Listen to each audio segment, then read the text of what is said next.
İsa ayda diye İsa'nın aydan sözleri yaman hayranı kaldıradı. Bana dedi, Lukman'a dedi, hastalar mətəşik çekedi, sağlar əməz dedi.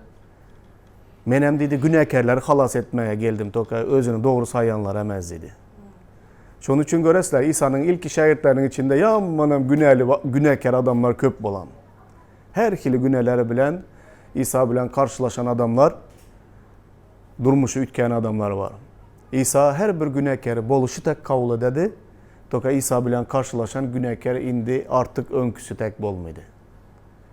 Bizler göremiz bunu. Öz hayatımızda da özümüzden hem nerlerden çıkıp gelenimiz emmemiz bilemiz. İsa'nın ne derecede günahkarlara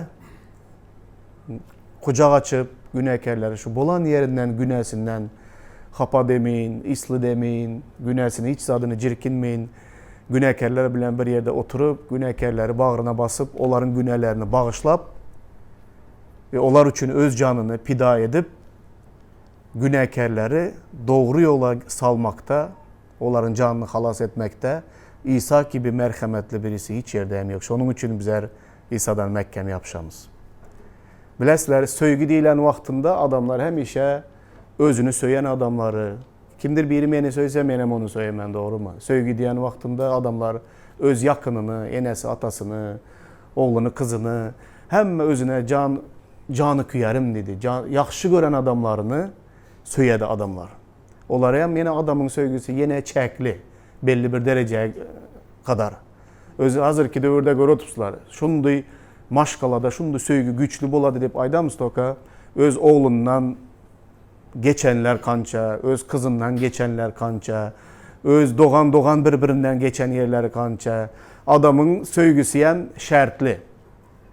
Sen benim gönlümden tursan ben seni söyleyemem. Ama İsa'nın günahkarlara olan söygüsü beni yaman hayran kaldıradı olanlar. Söygü budur deyip yazılan İncil'de. Bizler günahkarkek Huday öz oğlunu bizlerin günahlarımız için vermeyi bilen hakiki söygünü bizlere görkezledi. Bilesler, bir günahkar, yani hiçbir bakası olmayan adam, cemiyette de taşlanılan, yiğrenilen, cemiyetten ayrılan adam için hiç sat edesin gelmedi şonday adam için. Onday adamı söymek kandı kıyın da. Ama İsa'da da şonday vaktimiz bizlerin her birimiz men sizlere söyledim. Şonday vaktinizlarda men sizlerin günahlarınızlar için kan döktüm. Şonday vaktinizlarda men sizleri temizlemek için, halas etmek için. Şunun için İsa'nın yanına hakikattan özünün günahkarlığını duyan adam, hakikattan öz içinde parahatlığı, dınçlığı yok adamlar İsa'nın yanına gelediler. Tam işte başka sebebi başka bara yer yok. Hem kimin yanına baracak olsan bilesler bu dünyadaki yaşayan padişalardır, kebir dinlerde özünü aras saladanın, özünü temizledenin son gel. Dine gel ya, imana gel. Şunu deyip bir yankı dinlerde. Adam kan edip özünü aras salasın. Eğer adam özünü aras salabilmeye gücü yetse şu hapalıklara girer mi adam? Köp adamlar öz erkini, ihtiyarını şundaki berip koyan güneye adam hiç kaçan özünü aras salap son geli bilmiydi. Şunun için çıkabilmiş o yağdayda yüreptiler. Ama İsa bilen tersin zat şunda. İsa boluşun yalı gel. Boluşun yalı gelememez. Şu çukurda yatanını biledi İsa. İsa elini uzadıp bizleri şu çukur günahın çukurluğundan çıkarıp bizleri temizlemeli olsa temizlep, yuvmalı olsa yuvup, artmalı olsa artıp temizlep, doğru edip, aklap, Hudayın göz önünde mukaddes edip in bol muydu deyip taşlanılan, indi buna umut yok deyip taşlanılan adamdan bir yaxşı bir zat çıkaradan İsa'ya inanamız bizler. Şoların biriyen men de olanlar. Hudayın adına şöhratlar olsun. İsa, şonday İsa için adamlar, özü söyleyen adamlar, bizler İsa'nın söygüsünü dağdan adamlar, İsa'nın kimliğini bilen adamlar, o dünyadayım, bu dünyadayım İsa'nın kimliğini bilen adamlar, bizler hem İsa'nın izinden en sonki canımıza çelle gitmeye tayyarmız. Bugün bu barada açıktan görün edemiz olanlar. Yadınızlara düşer mi? Geçen hepte kimler vardı bu yerde yığınakta?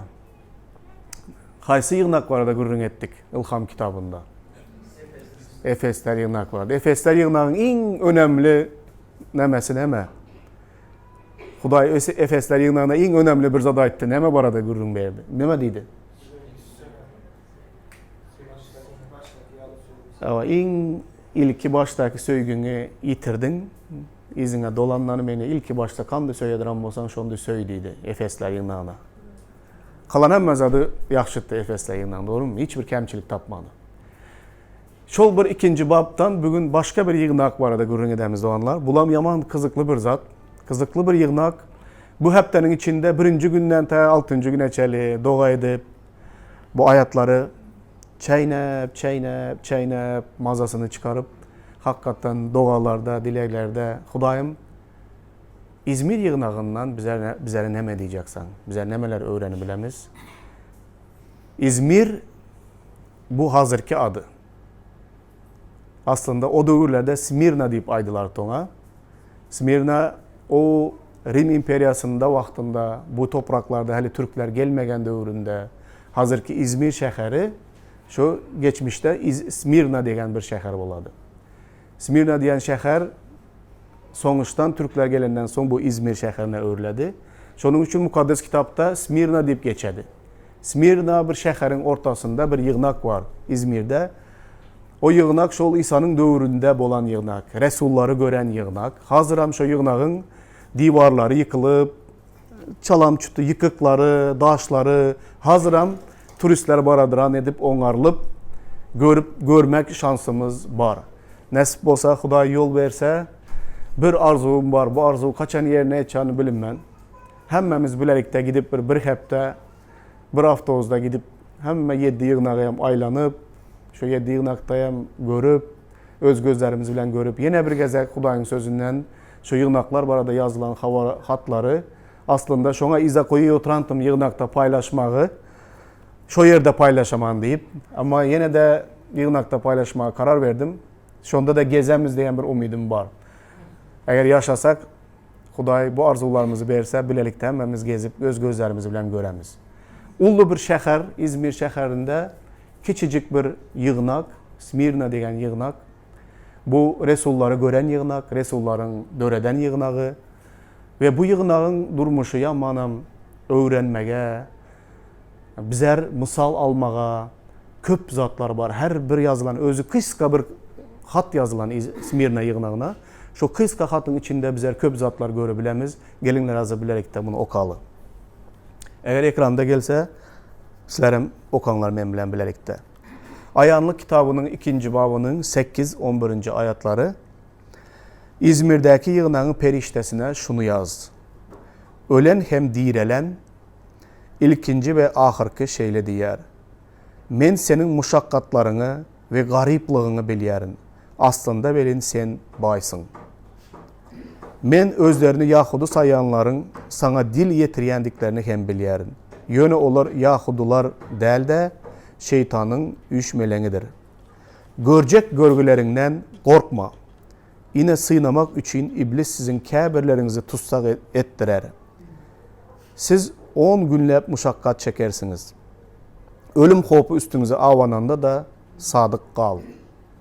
Men sana yaşayış təcini bererin. Kulağı bar adam mukaddes ruhun yığınakları näme diyenini eşitsin. Yamanlıktan üstün gelen ikinci ölümün cevrine duçar olmaz.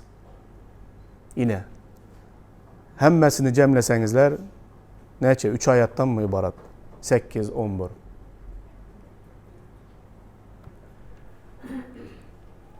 Nimeler görüp oladı şu yazılan ayatlarda? Hani bir yığınağa kim yazı oturan bu yığınağa? Kimden gele oturan?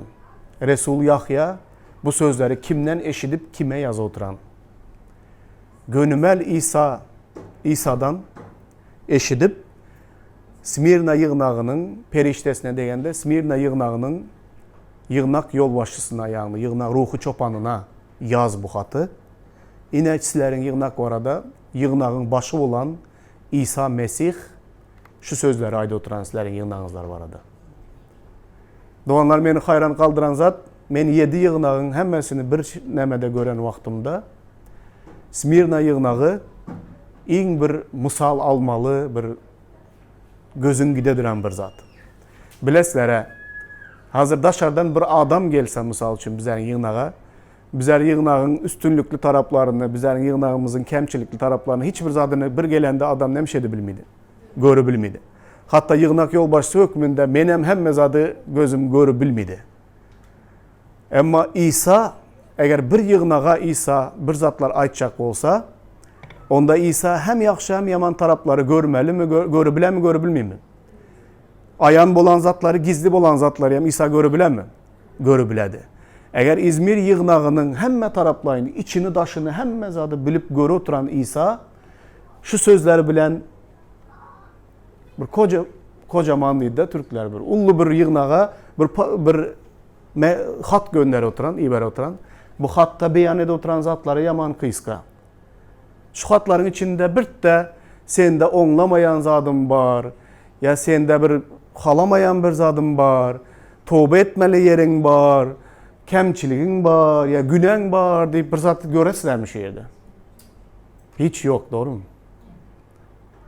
Yaxşı mı eğer haydi Rabbimiz bu, bütün yeri göğü yaradan, bütün yeri göğü öz elinde saklagan, İsa bunu aytsa bu büyük bir zat. Bunu hiçbir zat bilen deneştirer tek zat emez. İş yerinizlerde gözünüzlere getir görünler, patronunuza gelip, patron sen bu arada öz fikirlerini aytmalı olsa başlığınızlar. Başlık sen bu arada bitti yaman zat aytmasadan dinle yaxşı zatlarını aydıp, malades, sen doğruçul, sen vepalı, sen işine irgelesen, giç gidesen, hemme kimden işini yaxşı edesen, senden hiç kemçiliğim yok, senden razı men deyip başlıktan eşitsenizler, şu gece üyünüzlere barıp yatı bilmişler, doğru mu? Begencine, ey başlık menden bir de kemçilik tapmadı deyip de, onun yerine malades sen zor, sen yaxşı, sen iki adam bana gerek deyip aytsa. Kanıp gelirse, hemişe eşiteden gapimiz mi bu? Kıyına onda hemişe başlıktan onda zaten eşitmeye. Başlık gelse deyince kemçiliğini tapadı, giç geldin deyip gepliydi, işin onarmadın deyip gepliydi, yenileme deyip gepliydi. Bilesizler, hem kim için göğünle yakadıran bir zat, doğru mu? Sen bu arada yaman zatı hiç aytmasalardan, yaxşı zat, ya aytmasalar emez. Bar olsa aydadılar. İzmir yığınağında kan deyip kelesizler. İsa yüz görümçülük etti mi ki? Yani bir yığınağın gürrüğünü etti ki. Geçen hepte. Olam Efes'teki yığınağın. Efes'teki yığınak İzmir'deki yığınaktan köp etse ulu olan bir yığınak. Ama Efes yığınağında yaxşı olan zatların hemmesini hatarlap aydı geldi İsa'danın sende onlamayan bir zadım var dedi. Halamayan bir zadım var sende dedi. Bu halamayan zadım ne dedi Efes'teki yığınağa? Sen baştaki söygünü yitirdin, sen savaşı gittin. Söygünü yitirdin, bana olan söygünü yitirdin dedi Huday. Ama İzmir'deki yığınakta kemçilik yok doğanlar. Kemçilik, İsa'nın aydaryalı kemçiliği yok. Onun deregine bu yığınakta üstünlükler ve mahtamağa layık olan zatlar var. Ve büyük zatlar var. Bu büyük zatlar bu arada görün edemiz bugün. İzmir yığınağı azaplar içinde, kıyınçılıklar içinde, izarlanmalar içinde şondu her taraftan kısılsayam hiç kaçan uğralıp yok olmagan, hemme taraftan baskının üstünde yaşasayam, yine de Rabbe sadık kalan bir yığınak hükmünde tanıladıran İzmir yığınağı. Köplençi bilesizler adamlar, daşardan kança kısılıversen son, ey mundu kıyınçılıkta köp adamlar Hudaydan yüz öğürüp giderdiler. İsa'ya iman etmek kıyın deyip. Ama onlar İsa'ya kandı kıyınçılık olsa da yine sadıklık görkez edilen bir yığınak. Beni hayran kaldıradı ve beğendire diyen bir taraftan keşke hazır İsa bizlerin yığınağımıza hat yazsa bu gece gündüzde. Menem isterdim şunu tek bir kıska hatta maladesler deyip bir göğünün göterici bir zatlar aytsa bizler var adı. Aydar mı ki kandı fikirlesler.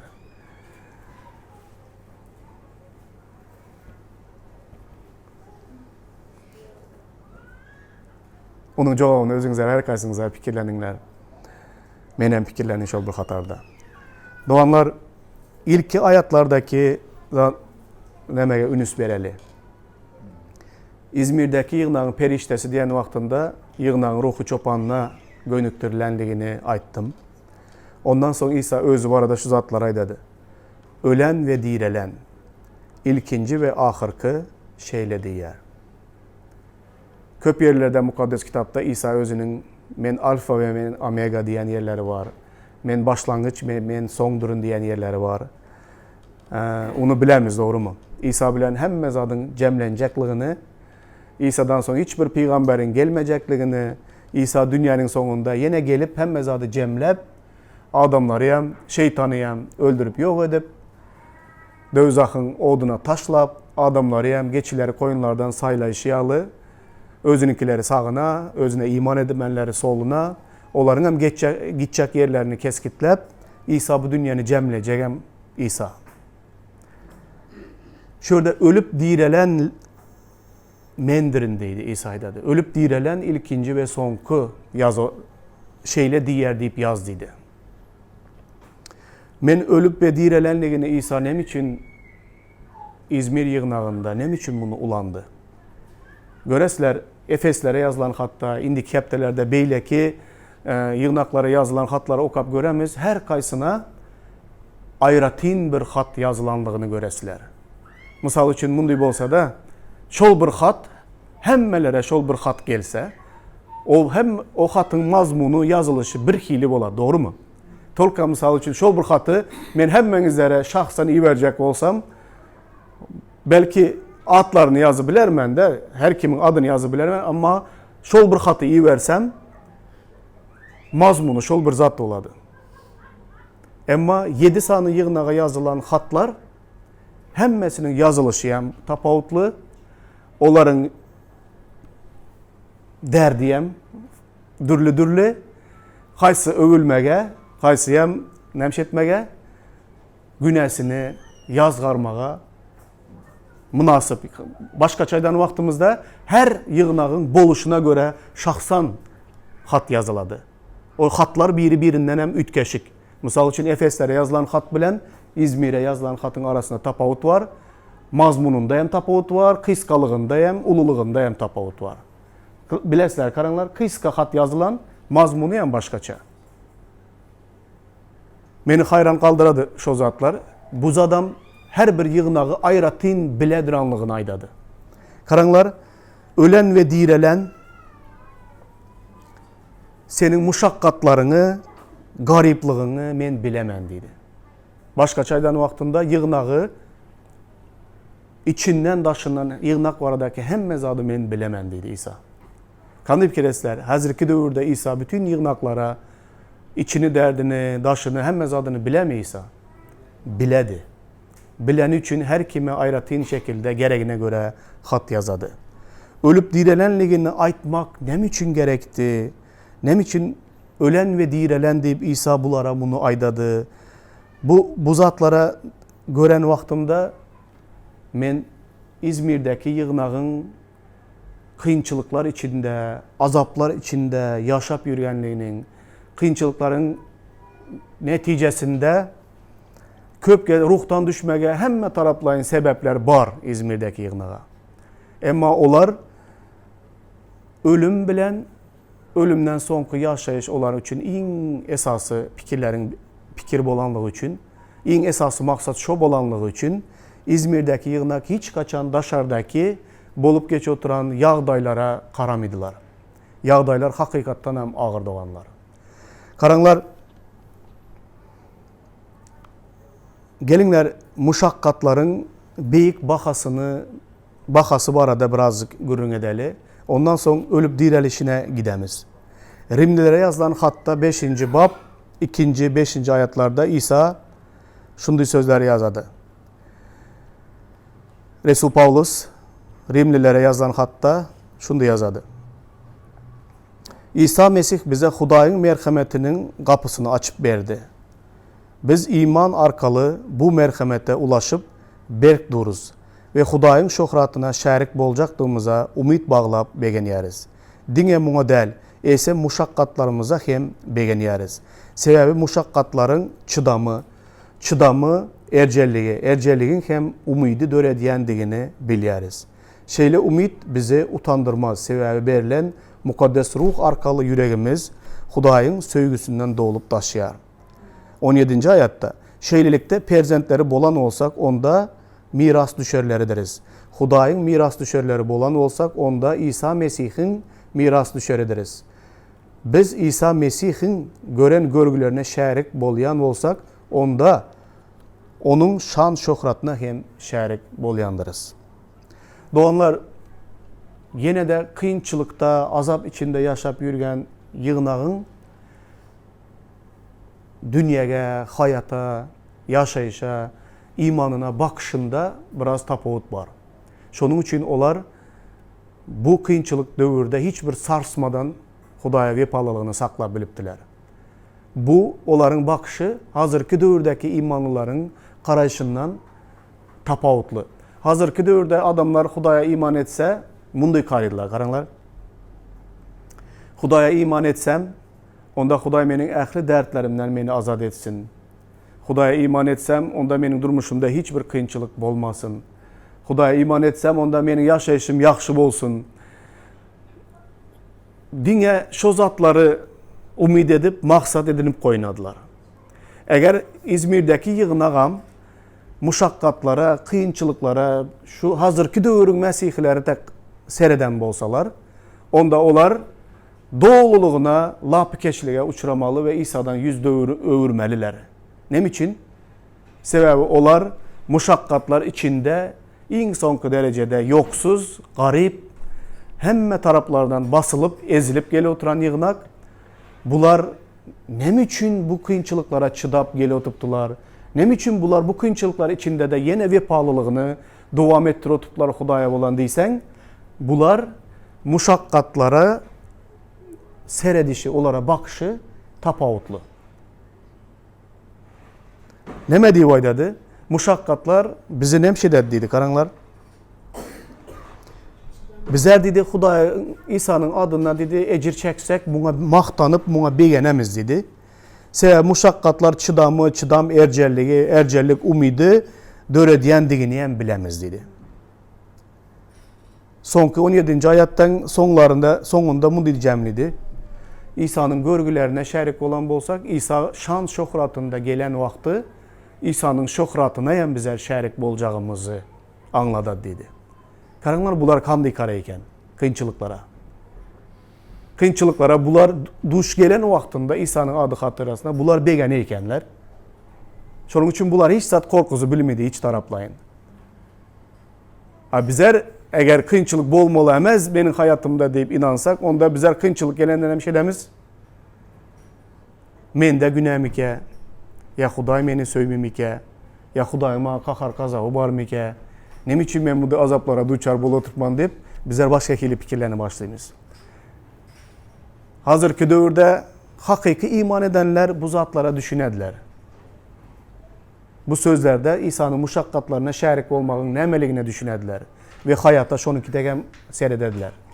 Emma diňe İsa meniň arzu isteklerimi yerine yetiredi ya yetirmeli deyip yığınağa gelen adam kıyınçılıklar duş gelen wagtynda nemşe dedi beýle adamlar.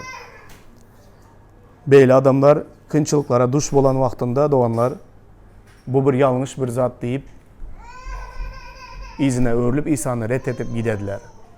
Şonuň üçin İzmir'deki yığınagyň bir esasy güýji olar muşakkatlara seredişi hazırki döwürüň mesihilerinden tapawutly ve muşakkatlara duş geleninde begenip maktany ekenler. İsa'nın adı hatırasına ecir çekenine. Çünkü bu çeken ecirlerim İsa Mesih gelende şöhrata öwürledi dep inanadolar, begene ekenler. Doğanlar diriliş baradaki mesele. Yank oturup bir zada pikirlendim. Maydaman ölümden diriliş hakikattan bolmadık olsa, İsa bizleri ölümden diriltmeyecek olsa, ölümden dirilişe varan imanımız yok olsa, dirileceğimizi bilmegen olsak, onda bu dünyada ecir çekmenin hiçbir manası bolmaz doğrum. Nem için ecir çekecek? Eğer diriliş yok olsa. Ama bular şo döwürüň mesihlerinin dirilişe inanışları, dirilişe bolan umidleri, diriliş üçün ne derecede Hemme zada döz gelip bileceklikleri yaman büyük bir zat. İzmir'deki yığınağam şol zatlara ünüs beredi. Şonun için İsa özünün haçta ölenligini ve 3. gün direlenligini olara hükman hatın başındaydı. Ölen ve direlen başlangıç ve son olan şeyle diyer deyip yazdığı vaydadı.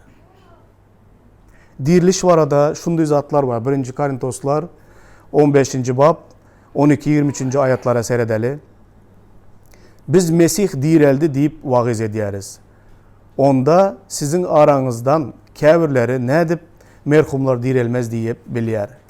Eğer merhumlar dirilmeyen olsa onda Mesih hem direlen değildir. Eğer Mesih direlmedik olsa onda bizim vagızımız sizin imanınız da biderektir. Bunun üstesine de bizim Huday barada yalan şayatlık ettiğimiz olar. Sebebi biz Huday İsa Mesih'i direltti deyip şayatlık ederiz ahirini. Eğer merhumlar direlmeyen olsa onda Huday İsa Mesih'i direlden değildir. Hava merhumlar direlmeyen olsa onda İsa Mesih'te direlen değildir. Eğer İsa Mesih direlmedik olsa onda sizin iman getirmeniz hem puçtur. Siz önkünüz yalı günahlarınızın içindesiniz. Demek İsa Mesih'e imanlı bolan aradan çıkanlar hem helak bolandır. Eğer biz dine bu durmuşta İsa Mesih'e umut bağlayan olsak, ahli insanların en baktı arası yöne İsa Mesih hakikattan ilkinci bolup ölümden direldi. Bu beyleki merhumların hem dirilecektiğine kepillendiriyor. Çünkü ölümün bu dünya Adam arkalı gelişi alı, ölümden direlişin de Adam arkalı geliyendir. Adam atanın nesillerinin əhlisi ölüyer. Şonun yalı İsa Mesih'e değişti olanların əhlisi yaşayışa qoğuşar. Yöne herkes öz gezeginde direler. İsa Mesih ilkinci bolup direldi. Mesih gelende ona değişti olanlar da direler. Doğanlar diriliş bu aradaki neme? Karanlar, şu yerde bir ayata ünüs verdinizler mi? Eğer dedi dine bu dünyada İsa Mesih'e bil bağlayan olsak onda insanların en baktık arası biz dedi 19. ayatta. İzmir'deki yığınak eğer bu dünyada hem zat yaxşı olsun deyse onda onun hiç kaçan olmayacağını bilerdiler. Ama onlar bu dünyada İsa Mesih'e bil bağlamaydılar. Onlar ölümden direlişe umid ettiler. Şunun için onlar her bir kıyınçılığa döz gelebildiler. Döz gelediler hem hazır Mesihliler. Sebebi onlar bu dünyanın derdi bilen, bu dünyada yaxşı yaşamak için İsa Mesih'e iman etmediler. Eğer dedi, bu dünyada yaxşı yaşamak için İsa Mesih'e iman eden olsanız, onda sizler insanların içinde en baktık arası sizler dedi.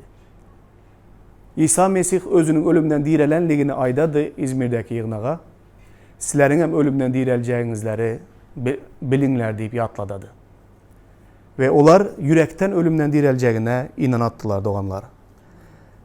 İsa Mesih ölümden direlen olsa bizler hem ölümden direlemiz. İsa Mesih gelende onun diriliğini bizler göremiz.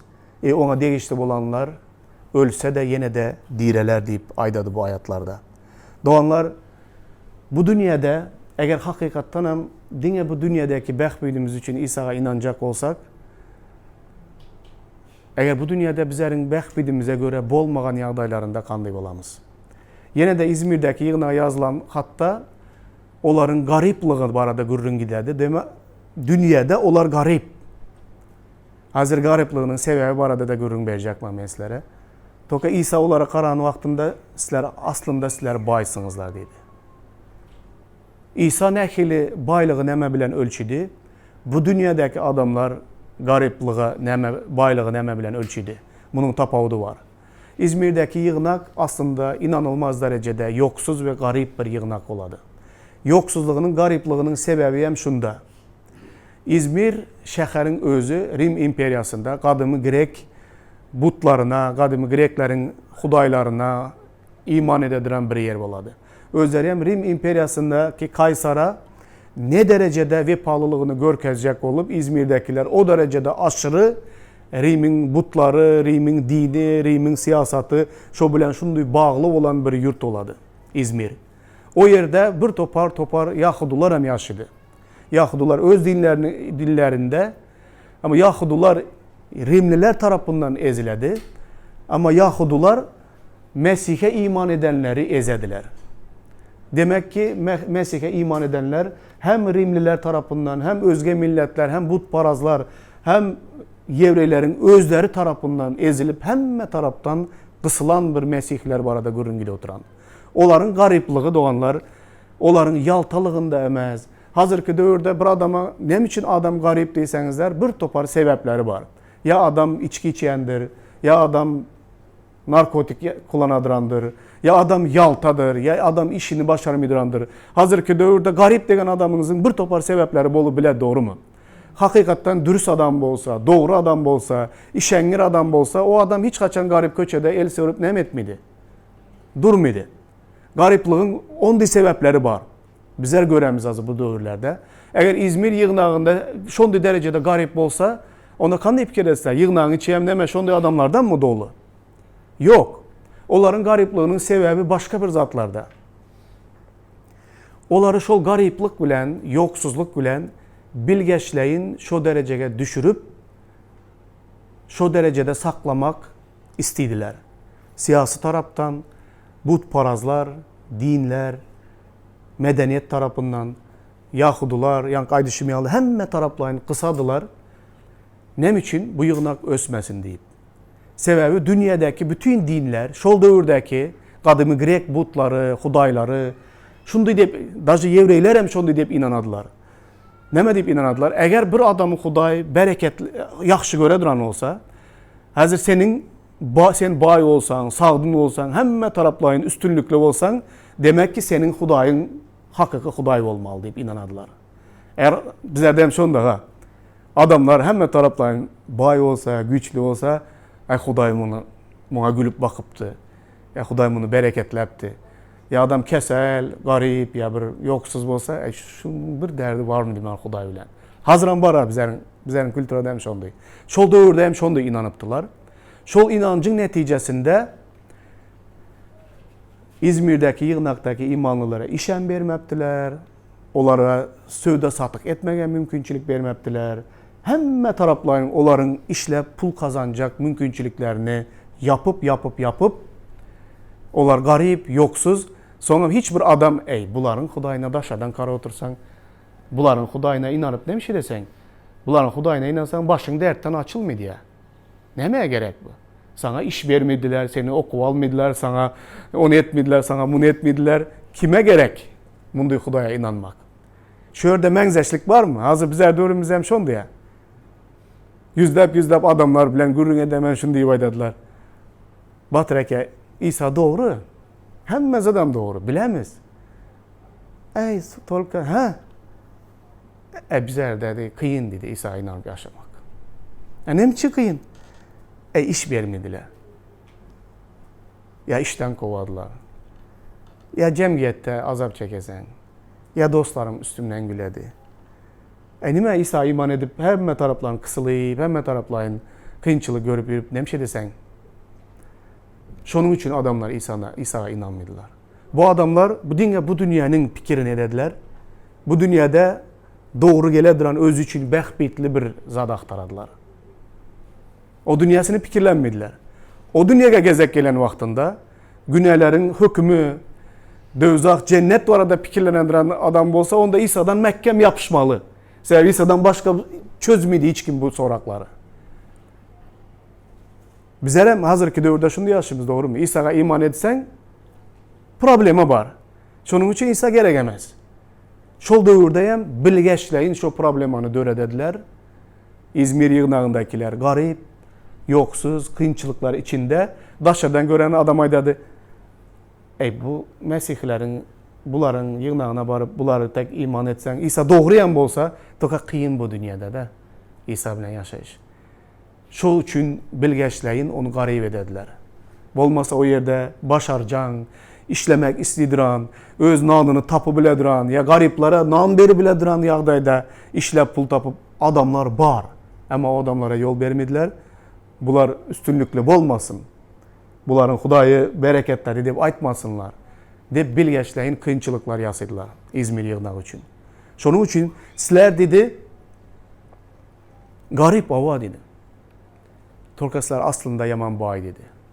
Aslında bay degende ne mene aydadı İsa? Yürek açık sizler, Hudaydan korkaslar, dürüst, doğruçul sizler, işenir sizler. Halal hizmet, halal işlep nanınızları tapaslar. Şunda kıyınçılıklardayam, yine yağdayım, yaxşı olsun deyip güney bilen razılaşmışlar. Yine öz inanmınızlara sadık kalanınızlar için sizlerin baylığınızlar pul bilen ölçenmedi diye aydadıysa. Sizlerin baylığınızlar göklerde, şunun için sizler bay. Dünya sizlere karan vaktinde garip, yoksuz diye aydadı. Ama sizler onu diyemez aslında. Doğanlar İsa'dan bu sözleri eşitmek yaman ruhlandıradı, doğru mu? Hazır bir kettarak bir adam ya yurt yol başçılarından biri, həkimlərdən biri sen bu arada bir yaxşı zadaysa adam kandıya bir patron dedik az hemenizler beğendinizler. Patron bir seni maktasa. Ama yeri göğü yaradan Hudayın, əxli ixtiyar yerde gökte elinde olan İsa, dövzakın, cennetin açarı elinde olan İsa, ölümü yenen İsa, ölümden direlen İsa. Sen garipsan, senin yağdayın kıyın. Aslında benim gözlerimin önünde sen yaman baysan. Benim gözlerimin önünde sen yaman doğrusan. Seni yaxşı göremem degen sözleri bundan büyük söz yok, bundan büyük zat yok doğanlar. Bilesizler bizler hemişe az dostların, zatların, büyük adamların sen bardak aydan sözlerine daha büyük bir neme beremiz. Ünüs beremiz. Yolda izle seni yönekey adamlar seni eskermezdi geçsemeyle. Yurdun yolbaşçısı seni maktasa, seni onu, küçük bir yerini seni eskermezlik edenle ünüsen berimiz bize. Doğru mu? Hemşe beyiklerin aydanı bizlere daha köp bizler için vacip oladı. Doğanlar bu dünyanın padişaları, bu dünyanın hükümdarları, bu dünyanın nekili beyik adam olsayım, onlar hemmesi ölümlü, ölediler gidediler. Ama bakıbar olan, ölen, direlen, başlangıç ve son olan İsa Mesih, sen garipsen toka sen benim göz önümde bay sen dese, aslında hakiki bay sen dese, onda kimin sözü bizleri köprüden ruhlandırmalı? Özümüzün hazırki yağdayımız mı ya bizleri yaradanın ayda oturan sözleri mi? Tabii ki onun ayda oturan sözleri bizleri köprü ruhlandırdı. Onun aydanları hakikaten doğru doğanlar. Yine şöyle tapşırık var. Tapşırığa mezdanın nastavleniya dedi oruslar. Bizlerde görkezme dediler de, görkezme beredi. Karanlar İzmir yığınağına kəyəgən yeri yok, ya tankıtlağan yeri yok, ya kemçiliğin var diyen yeri yok. Yok ondaysa. Tolka görkezme beren yeri var. Ne deyip görkezme beredi onlar? Yadınıza düştü mü? Korkma dedi. Nemeden korkma dedi? Görecek görgülerinden korkma. Yine sınamak için iblis sizlerin kabirlerinize tutsak ettirer. Siz 10 güllep muşakkat çekersiniz. Ölüm hopu üstünüze avananda da sadık kal. Ben sana yaşayış tercihini bererim. Doğanlar ene beren, yedin üstünü beren görkezmesi. Bu tankıydı değil. Bu ya bir kemçilik hükmünde aydan yok. Buna boluşun yalı yine devam ettir mertliğini. Korkma. Ene aydan zadı İzmir yığınağına. Korku meselesi yaman bir, kıyım bir mesele, doğru mu doğanlar? Bizler adamlar her bir zattan korku bilen bize. Hazırki dövrde adamlar nemeden köprek korkadı doğanlar? Nemeden köprek korkasılar? Aydınlar bir iki tane korkuların atlarını.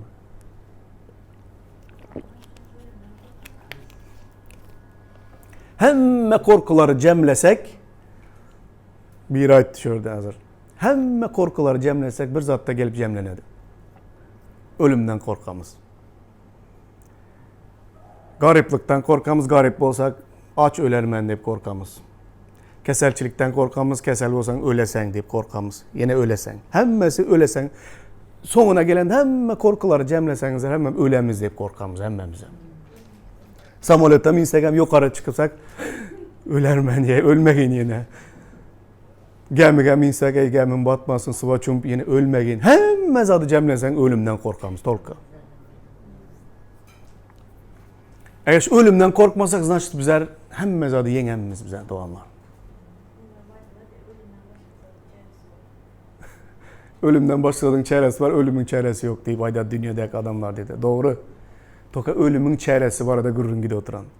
Ölümün çaresi İsa'da var. Ölen hem direlen. Başlangıç ve son bolan şeyle diyer, yaz diyedi. Yani Korintoslarda okan ayatlarımıza ünüs verdiniz mi? Eğer Mesih direlmegen bolsa ölümden, bizlerin hiçbir, hemmemizin imanımız puç. Eğer Mesih ölümden direlmedik olan bolsa, onda bizler hem direlimiz ölümden. Eğer Mesih direlen bolsa ölümden, demek ki o ölümü nemşetti, yendi. Ve ona iman edenler hem ölümü nemşedediler, yenediler doğanlar. Eğer ölüm korkusundan azat olsak, demek ki bizler hemme korkulardan azat bolanımız. İstislermiş onu hayatta yaşama. Ölüm korkusundan azat olsak, hemme korkudan azatmız bizler doğanlar. Ölüm korkusundan kaçan azat bolu bilesiler.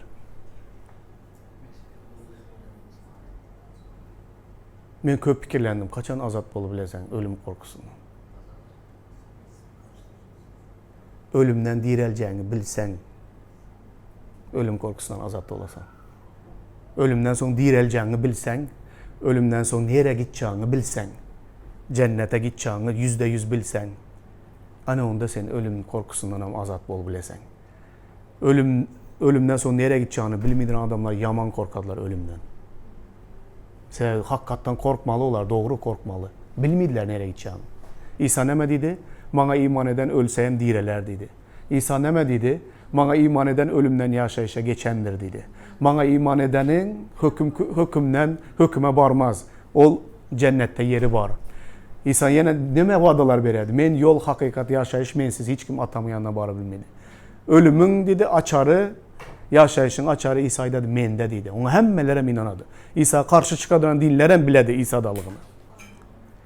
Eğer İsa ölümden direlen bolsa doğanlar bizler hem ölümü yendik. Gelinler korku var da Matta'nın hoş havarında kebir ayatlar var. Yine öne gideli. Az birazdan cemlimen. Savurlu bolayıp dinlenler doğanlar. Matta'nın hoş havarı 10. bab 26-33. ayatlar. Şunun için hiç kimden korkman. Yapık olup üstü açılmayacak, gizlin olup bilinmeyecek zat yoktur. Karanlıkta size ne mi aytsam şunu yaktılıkta aydın. Kulağınıza pışırdağını mı üçekten ığlan edin. Bedeni öldürüp canı öldürüp bilmeyenlerden korkman. Qoğusu bedeni hem canı hem dözakta yok etmeye gücü yeten Hudaydan korkun. İki serçe bir tenge satılmayar mı? Bunu qaramazdan atanızdan ruhsatsız onların biri de yere kaçayan değildir. Sizin başınızdaki saçınız hem dolu sanalgıdır. Şunlukta korkman. Siz serçelerden has kımmatlısınız. Kim beni insanların önünde ikrar etse, men hem onu gökteki atamın önünde ikrar ederim. Kim beni adamların önünde ret etse, men hem onu gökteki atamın önünde ret ederim. Doğanlar şurada, şu ayatlarda korku var da tehsin zatları var. Yani ne mi dedik? Hemme korkularımız ölümde gelip cemlenedi. Biri beni, şu seni öldüremen degenden hem korkamız bizler. Doğru mu? Bu ne mi dedi? Dine bir bedeni öldürüp bileyenden korkmanlar. Hem bedeninizleri hem canınızları dövzak odunda yakıp bilecek Hudaydan korkunlar. Demek ki korkmalı olsa yani bu dünyada bir adam diyeli, padişah diyeli, kim diyeli, erkli, ihtiyarlı adamlar. Seni öldürebilecek adamlar. Yaman adam diyeli biri. Seni öldürecek, ne hak yere özüyem. O dine beden öldürebiledi. En köp edibilen zadı. Ama Huday hem bedenini hem ruhunu dövzak odunda yakıbiledi.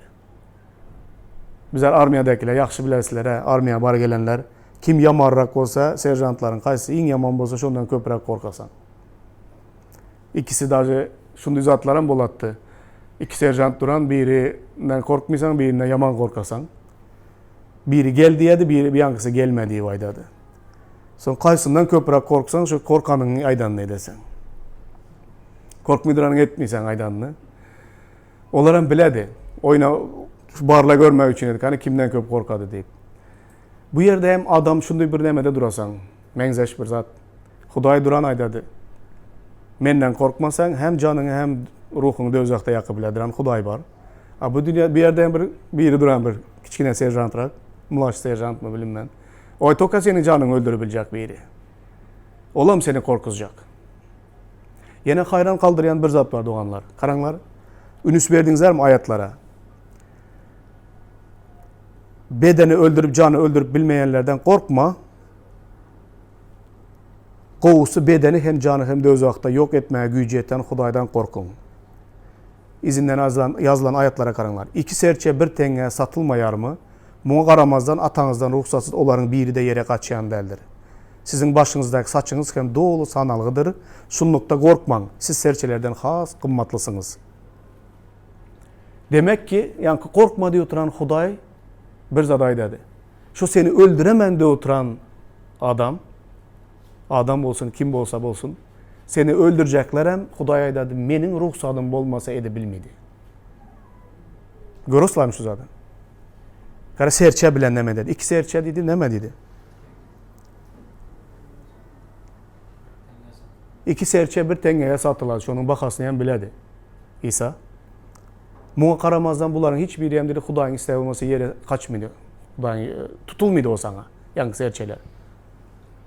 Sizler serçelerden kımmatlıydı. Sizlerin saçınızların tarayan menin ruhsadım olmasa yere düşmediği vaydadı Huday. Demek ki sana ölüm hopunu salı oturan seni bir zat bilen korkutacak ol oturan adamlarım Huday'ın ruhsadı olmasa, Huday ona yol vermese ol sana hiçbir zat nemiş edip bilmiydi onlar. Edebilmiydi.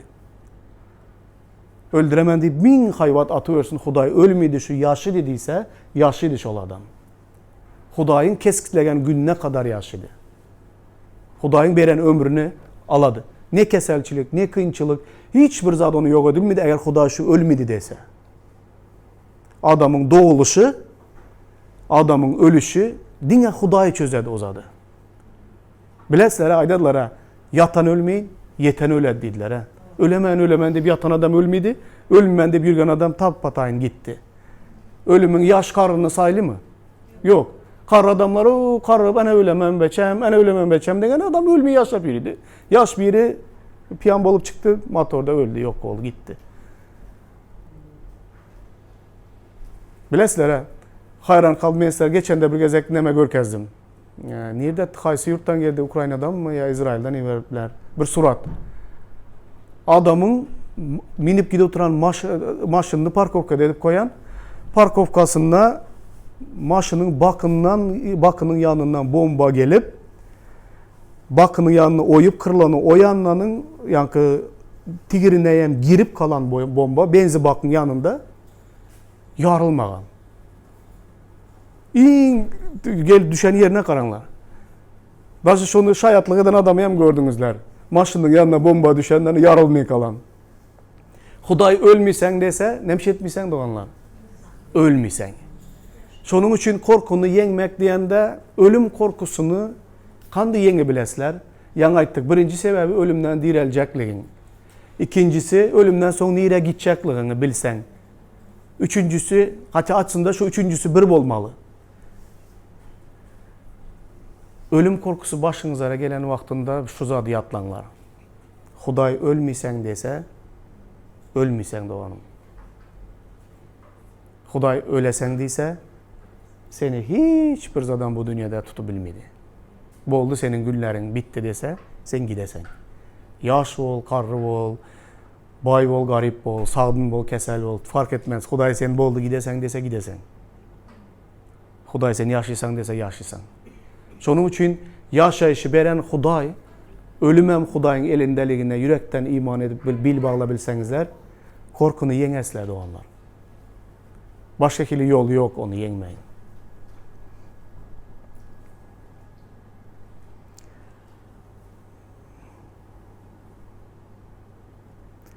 Doğanlar korkunu yenmek bu dünya için ölmek demektir.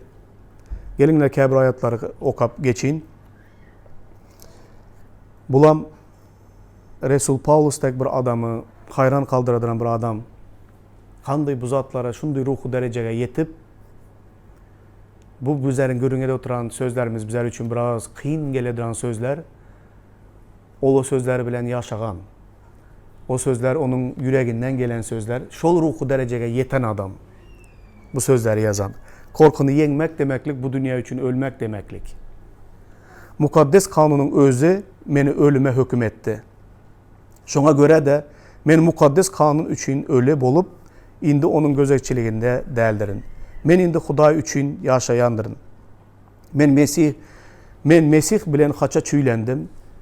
İndi men del de mendeki Mesih yaşayandır. Bedendeki yaşayışım bolsa Hudayın oğluna bulan imanım arkalıdır. Ol meni söyüp özünü menin için kurban etti. Galatlılar 2. bab 19-20. ayetler. Yine Kalasyanlılar 3-4. Çünkü siz ölensiniz durmuşunuz olsa İsa Mesih bilen bile Hudayda gizlenendir. Mesih sizin durmuşunuzdur. Ol ayan olanda siz hem onun bilen bile şöhratta ayan bolarsınız. 2. Korintoslar 5-15. Hava İsa Mesih hemmelerin uğrunda öldü. Olmunu yaşayanlar indi özleri üçün del de onların uğrunda ölen ve direlen Mesih için yaşasın deyip etti. Doğanlar korkunu yenmek bu dünya için ölmek demeklik. Nekili diri olup bu dünya için ölüp yaşa oladı. Bu barada bir kəbir fikirler aydın doğanlar. Yakında Resul Pavlus'un şu aydan sözler yadınızlara düşen mi? Men dedi iki taraftan kısılı oturtman dedi. Aslında saylamalı olsam dedi. Men ölüp bu dünyadan gidip İsa'nın yanında bolmağı sayliman dedi. Tolka yerde olsam men sizlere hizmet etmek için kalmağım yaxşı dedi. Bolmasa men gitmeye eyyem tayyar. Bu dediği neme dediği bilesler. Bizler de bunday adamlara dünyadan doyan adam diyediler. Dünyadan doyan adam, bu dünya için ölen adam. Yaşap yüregen ama bu dünya için ölen adam. Bu demeklik neme demeklik doğanlar? Yakında bir Rusya'dan gelen bir pastor bilen görün ettim. Yarım gün bile görün edip oturduk, çay içtik. Ruhu zatları, çungur zatları görün ettik, hakikatları. Maydaman, men dünyadaki hiçbir zada, menin gözüm yanmıydı dünyanın zadı için. Dünyanın en meşhur yeri deyip baran yerim bolsun, Paris bolsun, Eiffel ve başına olsun, yani New York'ta o azatlık statuyasının yanı olsun. Bu dünyanın altını, kümüşü, bu dünyanın bizlere hüdür edebilecek zatlarının hemmesi menin gözümü yakmıydı.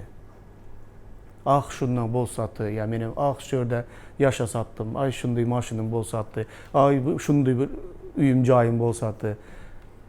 Bilesler adam bu dünyanın hemme zadının puçluğunu göz yetiren vaktinde bu bir ruhu derece. Bu dünyada hemme zadı seni ak kara göresen. Gözün o deyip her bir zaman yardım oturmaydı gözün. Asla bize ruhu dereceye gelemiz belli bir yıllardan sonra. Bu dünyada dünya Hudayımızın adını şöhratlap ona hizmet etmek için yaşamak istemiz. Aslında bu dünyadan gitmeklik daha yaxşılığını aydadır Resul Paulus. Eğer bu dünyada hele bu dünyanın baylığı, malı, mülkü, bunları kazansam, bunlara iyi bolsam deyip şunu dünyanı yaxşı görediren bolsan, onda sen Mesih bilen bile haça çüylendim deyip aydı bilmisen. Hele sen Mesih bilen haça nemş etmedin, çüylenmedin. Mesih bilen haça çüylenmedik olsan, onda sen hele bu dünyada görecek zatların köp. Sen bir kıyınçılık gelse sen nemş edesen. Duru bilmiysen.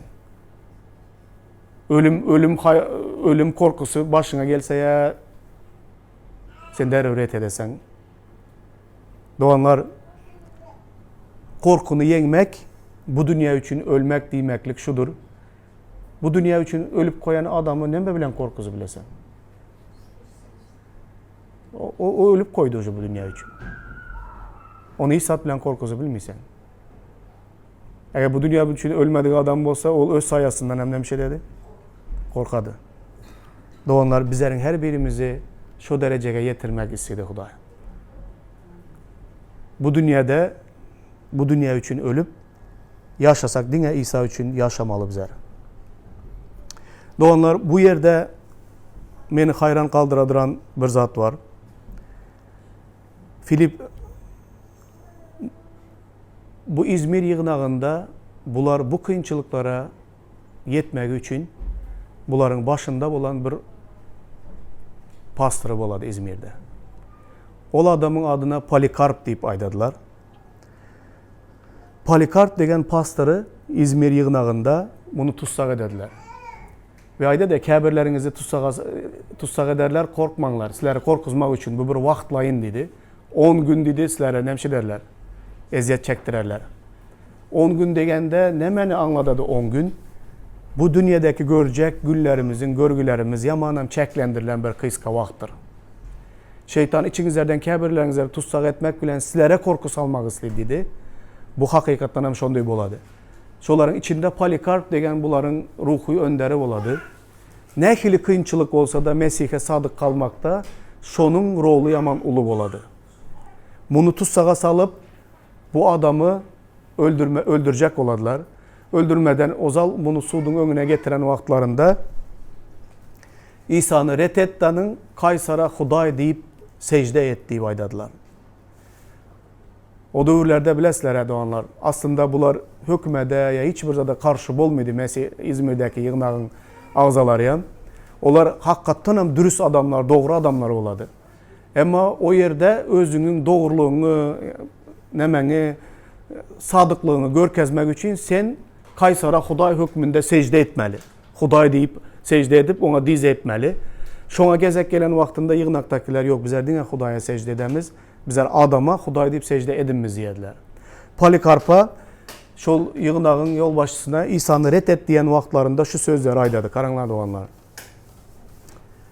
Ben 86 yıldan beri İsa Mesih'e Rabbim ve Halaskarim hükmünde iman ettim. İsa Mesih'ten ben hiçbir yamanlık görmedim ve ben onu red edip bilinmen deyip padişanın yüzüne sözler aydadı. Ondan sonra ona gelip aydadılar. Sen ne mi diye oturupsan?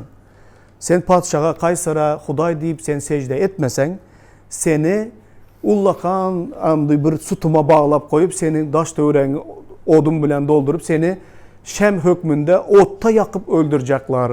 Sen bu barada oylanmadın mı? İsa'nı red et deyip ikinci gezek yine yanlarına gelen vaktinde Polikarp gözyaşları bilen şu sözler aydadı. Kaysar'ın yakan odu vaxtlayın yanar dedi.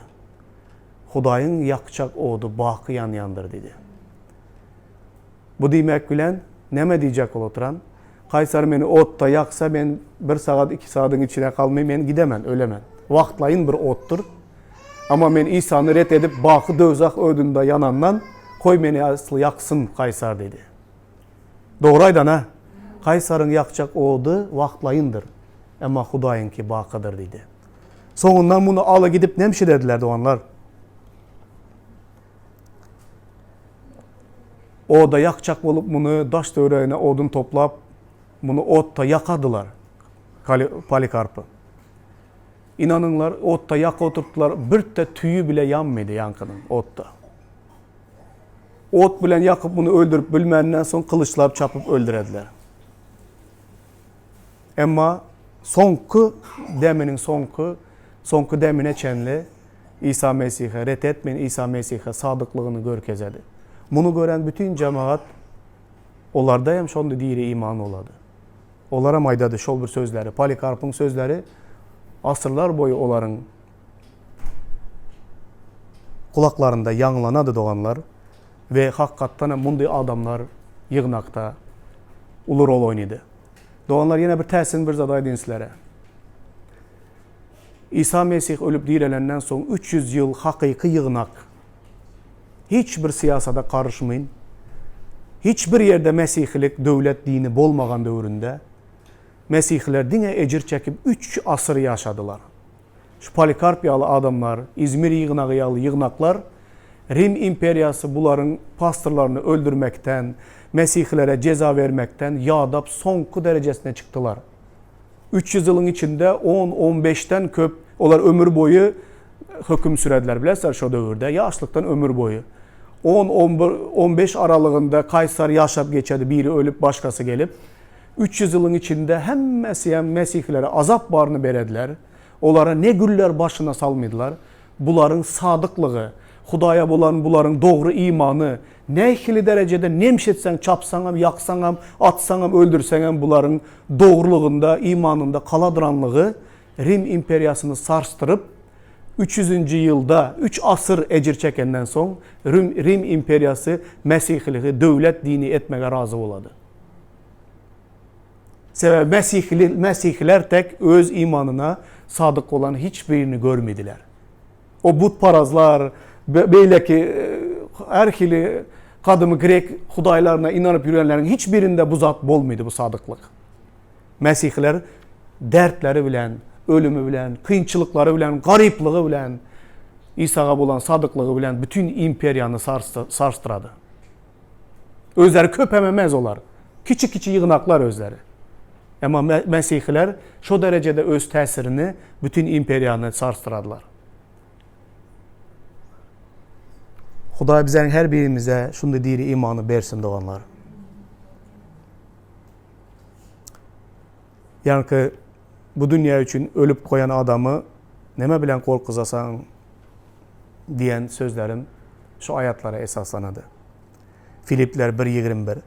Çünkü menin için yaşayış Mesih'tir, ölüm de bəxbittir.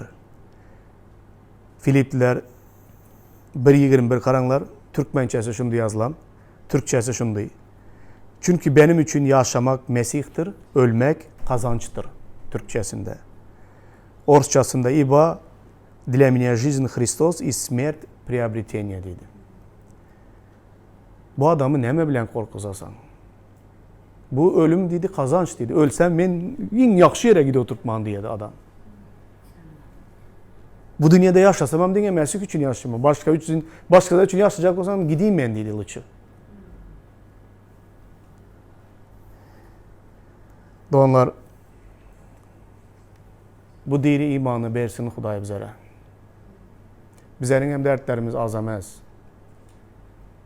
Hiç azap görmedik diyen gün batar yığınaklarına karayımız hazır. Onlarda azap yok diyemiz.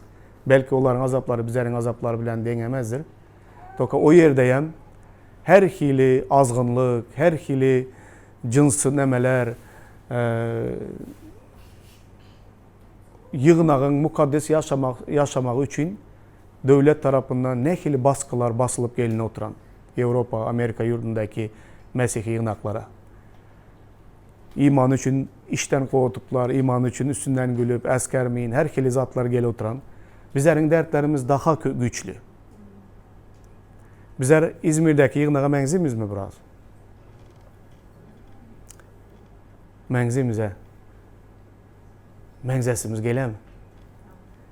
İsa bizlerin yığınağa hem xat yazsa, şunikdeki hiçbir kemçilik tapmayın abarot. Maladesler, mert durumlar, ene men gele oturtmam. Doğanlar yine öğürülüp geleli İzmir yığınağına sonku sözlerini bizler için ayttı deyip kabul edelim. Ölüm xopu üstünüzlere avananda da sadık kal. Men sana yaşayış təcini beriyem. Təc kimlere veriledi? O dövrdeki Grekler, Rim imperiyasında onlar bilesler ha. O Hazram Afina'dan yakı gidediler sportivini nemeni. Sayar sport şörden döregen. Sportta kazananlar yani yengenlere nemşedetler, təc verediler. Bu yerde şolara düşünüklü olan manıda aydıladı. Sonuna çəllin bana sadık kal. Ben gelen vaktimde İsa neme dedi? Sana yaşayış təcini giydiremem kellene. Demek ki bu yaşayış təcini kimler giyedi? Sonuna çəllini sadık kalanlara giydiredi İsa. İsa bu təcci giydirse neme degeni bu bilesler mi? Neme degeni bu?